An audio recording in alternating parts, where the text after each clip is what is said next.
welcome to the Mission TV show. I'm really excited about the guests that we have on today because it's not very often we have missionary authors. And I just met this book yesterday and last night, read through, skimmed through, picking up parts and pieces throughout the whole book, and I'm excited about this book because this really talks a lot about what Mission TV is all about. Why I'm a missionary, why should you be a missionary? It's written by Jonathan and Melody Dietrich, and I could show you this picture, but it's very small, and so instead of showing you this picture, I'll show you this picture. Your family has grown by 50% since you wrote this book, but I want to read something out of it for our Bible text before we get into interviewing you. And this is a beautiful, beautiful text. And this really is an encouraging text for those that are thinking about going. And this is found in Psalms 139, verses 9 and 10. It says, "If I settle on the far side of the sea, even there your hand will guide me. Your right hand will hold me fast." And you're living now full-time in which country? We're living in Chad, Africa. Chad, okay, so that's a landlocked country that's very warm, Yep. and it's far on the other side of the sea from where we are here. And so this Bible text must mean a lot to you. It does. Yeah. So how did you become a missionary, and how did you meet? Well, that's a long story, but I'll give you a few details. Okay. Both of our families read mission stories as we were growing up, her parents and my parents both. Mm-hmm. For myself, my father was a colporteur, a literature evangelist for the first 20 years of my life. Mm. And so I saw in my own home example of my father being a missionary, going out into the communities, meeting people, mm-hmm. knocking on doors, mm-hmm. selling Bible books and Bibles, and looking for Bible stories, right. and Bible studies. Spending his time ministering to others. Yeah. And a lot of the experiences that we had as a family growing up, seeing how God protected us, how God provided for us, really encouraged me and built my faith in God. And so by the time I was old enough to make my own decisions, by the time I got to college and beyond, I wanted to be a missionary. I wanted to do something for God. Whether it was here in the States or overseas, I didn't know for sure. I never dreamed I would go to Africa, but it wasn't something that just came all of a sudden one day. It was sort of the gradually building up of the influences throughout my childhood. Okay. So then what did you take? I mean, when did you discovered after or before college that you wanted to be a missionary? I had some desires for that before college. I was wanting to be a pilot, a mission pilot. I looked into it. I couldn't find a good place. We didn't have the money. It just didn't seem like the time, and so I ended up going to Southern. I took computer science. But all through that time, those 4 years, God brought aviation people into contact with me, and I kept meeting pilots and various missionaries, and so by the time I finished college, then I used my computer degree in a ministry, producing Bible study materials for children. Yet I still had this desire to get into aviation and go overseas. This overseas desire was growing and growing over time. I finally told God, I said, I don't want to have this desire if it's just a selfish desire. You know, it could be a neat thing to go overseas. It could be an adventure, but if that's what you're calling me to do, leave that desire there. But if that's not what you're calling me to do, please take that desire away. I don't want it. And the desire stayed there, and it stayed there, and it stayed there. And there's a lot of details of it. Yeah. God made it very clear through a donor who offered to pay for 100% of training. Wow. For aviation and aviation mechanics until I was able to be placed in the mission field. And again, that's a long story, but God made it very clear that's what He wanted me to do. But in your book, it also talks about some people that were criticizing you because you were throwing away your great earning potential as a computer engineer to go and waste your life as a missionary. Yes, I was looked down a little bit, especially some teachers or whatever, and like why they didn't understand why would you want to do that. Right. Right. I was told, if you're going over there, you're not going to get married. You're going to be a failure. You're not the fundraising type of person. You're going to go over and you're going to starve, and you're going to come back begging for a place to stay. And they told me all sorts of things. Wow. And various people. How long ago did you go over there? I went over April 2009, just the end of April. So 4 years ago. 4 years ago. And you've gotten married. And then Melody, you came over. Yeah, I came over about 5 months after that. Jonathan. Did you know each other before then? No, we had never met. And so I saw him the day after I arrived in Chad. He came to meet up with the group there at the hospital, and it's quite a story. But when I first saw him, I thought that maybe he would be my husband someday. Really? Yeah. Wow. Love at first sight. And within a week, I have these journals. This is going to be in our second book. I'm actually going to publish some of these journals. Oh, good. You're writing another book. About our story, how we met and all this. Fantastic. But I wrote in my journal, God, I'm a little confused here, but she looks like she's going to be my wife, and I didn't even know her a week, like she's everything that I've wanted in a wife, and what's happening here? Wow. And I was just writing out my thoughts to God. I didn't share those with her until way later, but. So, surprised by what God did. Happily surprised. Excellent. So we've got some slides here of your project. First, tell us a little bit about Chad. All right. Chad is in the geographical center of Africa. The geographical center is the town of Sar, right in southern Chad. Looks like right up into the Sahara Desert. Yeah, the whole top of the country is Sahara Desert. There's hardly anything up there. It's not warm there, it's hot. Hot. Yeah. Yeah, it's about 3 times the size of California, a little smaller than Alaska. It gives you sort of a size of the country. Okay. About 12 million people there. And literacy rates are very low, about 33%. Now that's the average for the country. Out in the bush, it's lower than that. Wow. Because in the cities, there's more educated people. So out where we live and work often, it's lower than that. Wow. It's a hard country. It's not only hot, but there's a lot of disease. There's malaria, there's typhoid, there's AIDS, there's malnutrition. Those are some of the biggest issues, and that is one of the things that contributes to the low life expectancy. So it's a very poor country if you get malnutrition. One of the poorest on the earth. Wow. And the least developed. Wow. So. Wow, and you went there. It's an amazing place to live. It's actually not the worst place in the world by any means. Oh, really? We have religious liberty. That's a big thing. Yes. We could be in a country that, had no religious liberty. So we consider ourselves actually blessed to be there. God has called us there. Nice. The church was established there, the official church work in 1967. And up until now, there's only about 2,500 members. So it's just sort of slowly rising over time. There's only about 42 churches and 13 pastors for the whole entire country. Wow, that's like just over one pastor per million people. Yeah.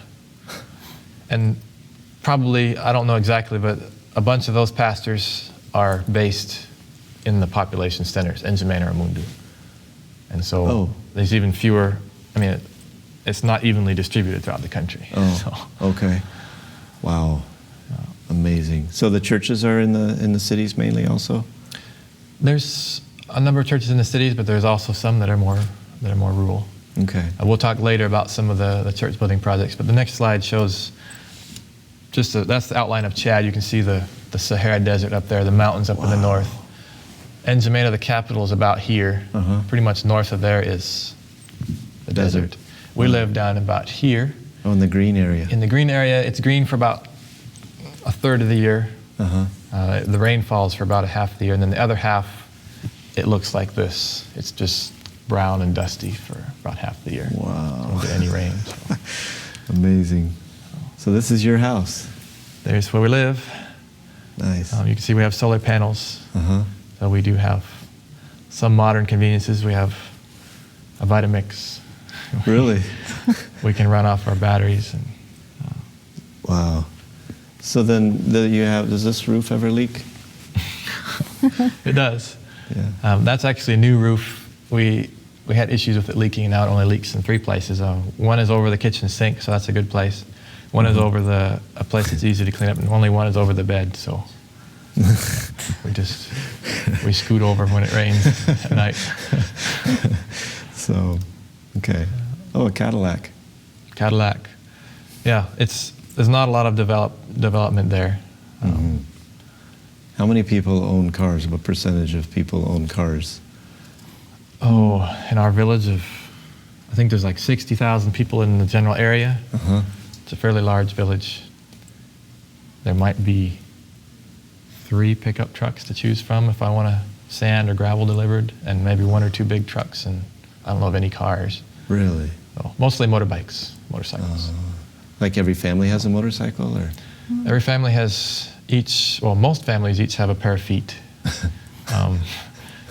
Some of them don't have that, they've been amputated, but most people don't even own motorbikes or even bicycles. They're often too poor to own a bicycle. If they own a bicycle, it's often broken down because they can't afford the inner tube and the tire to put on it. So most people walk. And then does every family have the cow? Most families don't. This is a more wealthy family. The cows there might be, in US dollars, they might be $300 to $500 for a cow. Wow. And so when you get $1 a day as an average wage out in the fields, $1 a day. Then this is a fancy setup here. Wow. So how often do these people eat? On average? They eat, it depends on the time of year. During the rough time of year, they might not eat a good solid meal every day, but usually they eat once a day in the evening. And then in the morning, they'll drink some tea, and then around noon, they might eat some peanuts, lighter type stuff. Basically, they eat a good meal once a day for the average population. The ones who are a little richer, then they eat more often. And the ones that are poorer than that?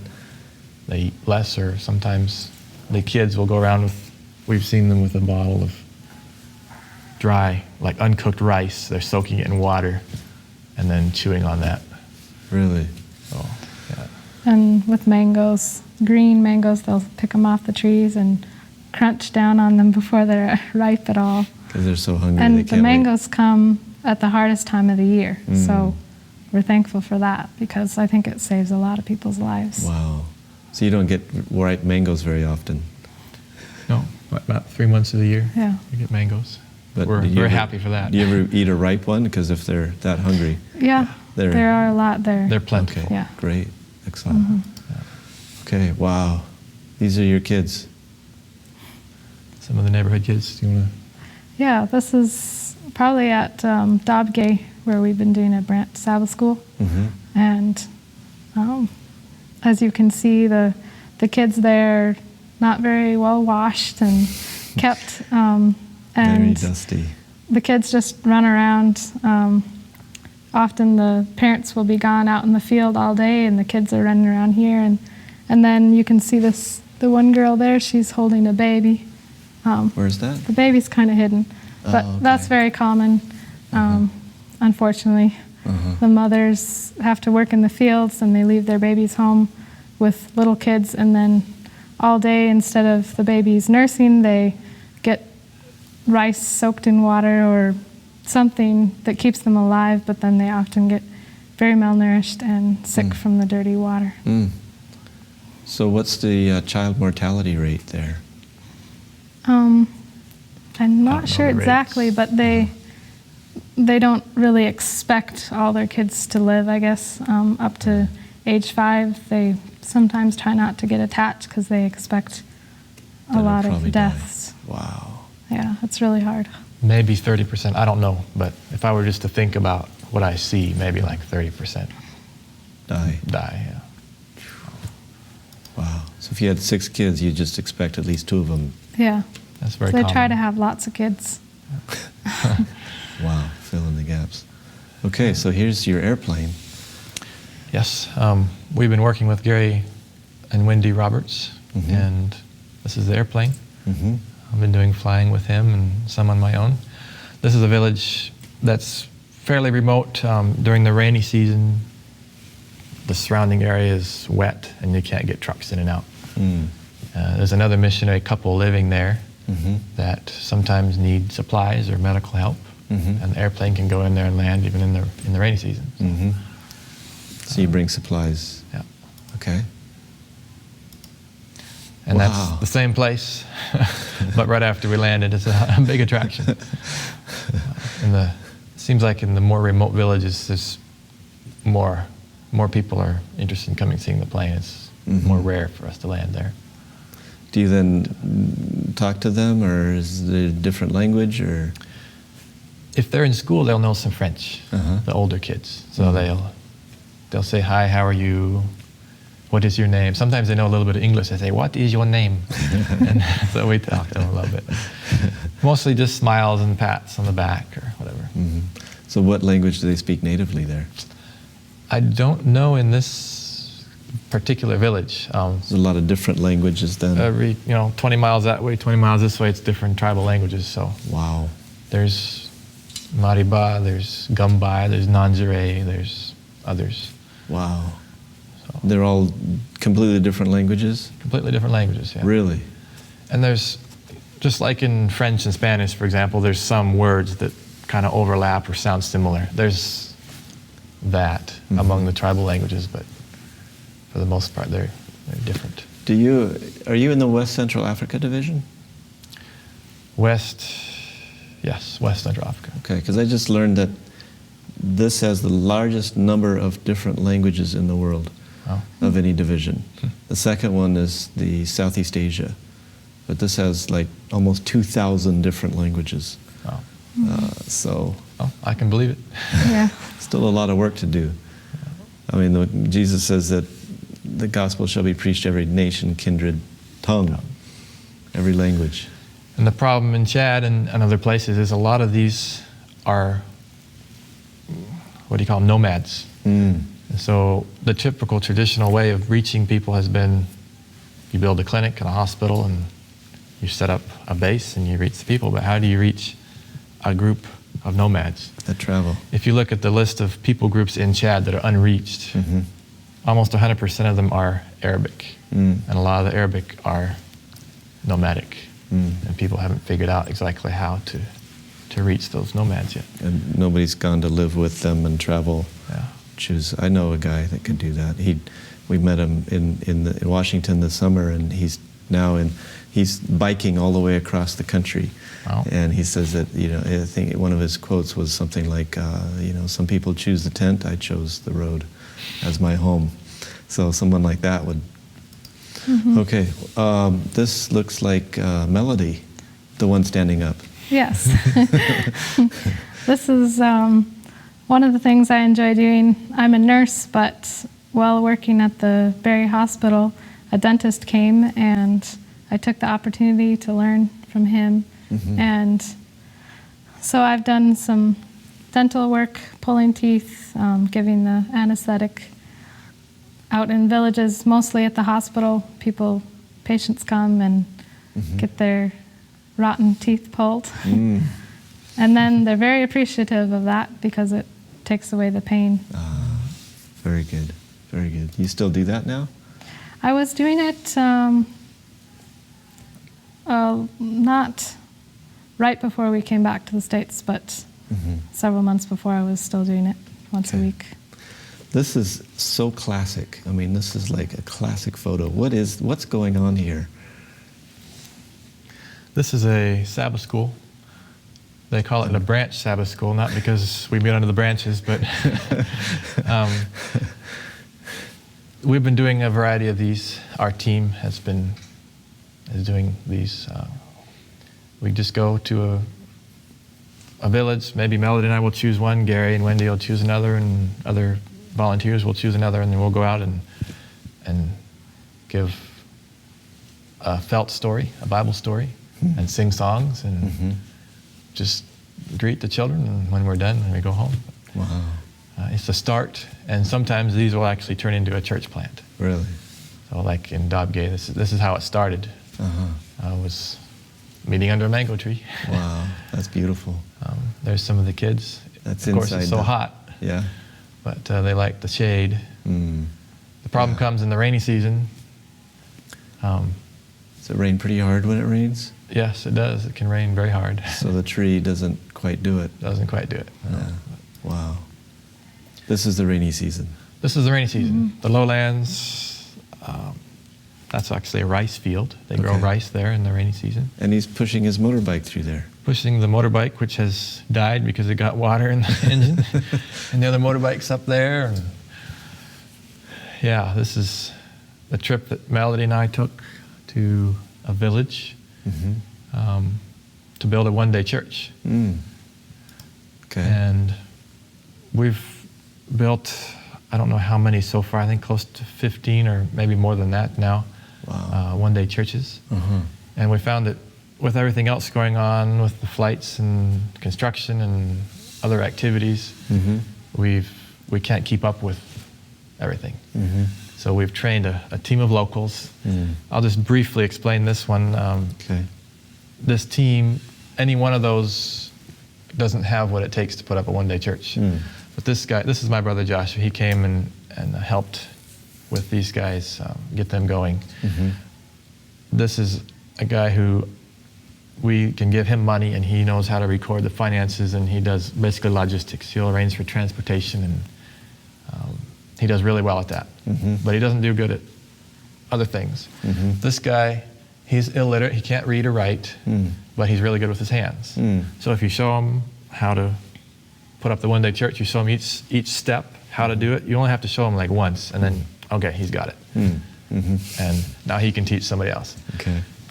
This guy, we sent him home after the training. He would be a great Bible worker, or he just wasn't skilled in construction. Manual part. So Okay. God's work for him is somewhere else.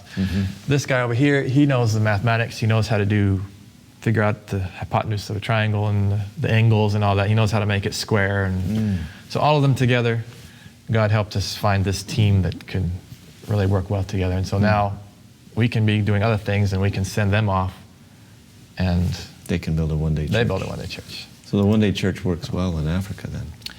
It does. There's one of the ones that we helped put up. Nice. Nice. So you had this shipped over on a container, and then you put it up here in Africa. Fantastic. Okay, this looks like an interesting device that man is holding. Yes. Like I said, the literacy rate is very low. Maybe a third of the people know how to read and write. So most people, like this guy, he knows how to read a little bit. This is actually a Bible in his local language. And he's listening to the New Testament. We have the New Testament on these little players. They're about this big, and they're solar powered. Solar powered MP3 player. So they can put it out in the sun, they charge it, and then at night or later in the day, they can listen to whatever's on there. Nice. So that's one of the techniques we're using to reach the people who are illiterate. Wonderful. And I'll Wonderful. just say, Yeah. this guy, he knows how to read a little bit of Nandere, but when he reads, he just struggles through it. And so he's just thrilled to be listening and following along. So he's learning to Yeah. read during that time. That's great. Okay. This is what we're probably most excited about, and where we're focusing most of our time and energy right now, and that is the Bible school. Teaching the lay members to those who can read, to read their Bibles, teaching them how to study, even if they don't have concordances or other tools that we have here, but teaching them how to study and then how to share that with others. and they're very excited to come and learn. What's unusual about this group is there's actually a group of women there. Most of the time women are not in the educated class, but this is a larger town, and we had some women come even. That's great. So. That's great. So this is your vision for the future, is training the locals to do the work and reach others like themselves. Yeah. Probably fewer barriers maybe to their taking the gospel. Correct, because they understand the language, the culture. They know how to live in Africa. To us, it's a lot different. Everything's different, the food and everything. So we're happy to go out, and we've actually done that some, but we believe that it's going to be most effective to train a select group of locals. And then they are the ones that go out to their villages. And they actually work one-on-one with the unreached. I see. So we're there as a support to help train them, give them the tools that they need. And send them out. They are the ones that go out on the front lines, if you want to put it that way. Yeah, beautiful, beautiful. Here's some more. Oh, here's what's going on here. Well, the picture you saw before, we were recruiting. We were doing a 1-week mini Bible school type of thing. And here is where we got all the students that were interested in a longer session to come to Barrie. And we did a school for a couple of months there. And I'm teaching the 3 angels' messages at this class. Nice. We ended up having to leave because I was having preterm labor, but someone else came in and filled in to finish off the school. Wonderful, wonderful. So this is what you're going to be doing in the future. And I notice your website is africaaviationministry.org. Is that, are you going to stay with that, or are you going to transition it? Yes, you can reach us there. As we focus more on the Bible school, we'll probably have another website, but it's going to be connected up through this. Okay, so that's we don't know the name yet for that website, but just saying, if you want to write down how to contact us or follow us, just write down this website, Africa Aviation Ministry, and you'll see the updates there as they come. Great, great. So here's some more of your students. More of the students. Wonderful. And then the next slide is the latest. This was in May of 2013. There's Gary, and this is one of the helpers that came. She's a French-speaking lady. She's been working in the Congo, but she came up to help us for about a month in our school.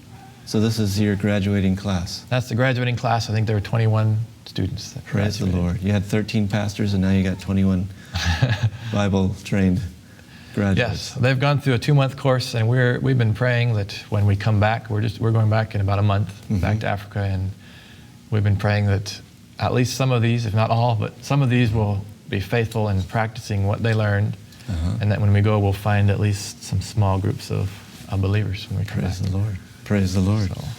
Fantastic. Okay, so here's the website, africaaviationministry.org. So if you're interested in going and learning more about their project, your book is on that website also? It will be soon. Okay, so you can go and get a book, a copy for yourselves. Very good reading, very informative, and I believe it will draw you much closer to Christ in your walk with Him through understanding His call in your life.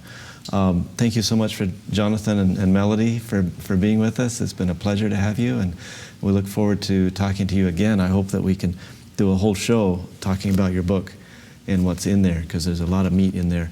So God bless. Thank you so much for watching. Until next time, don't forget that God has a call on your life as well as anyone else's life.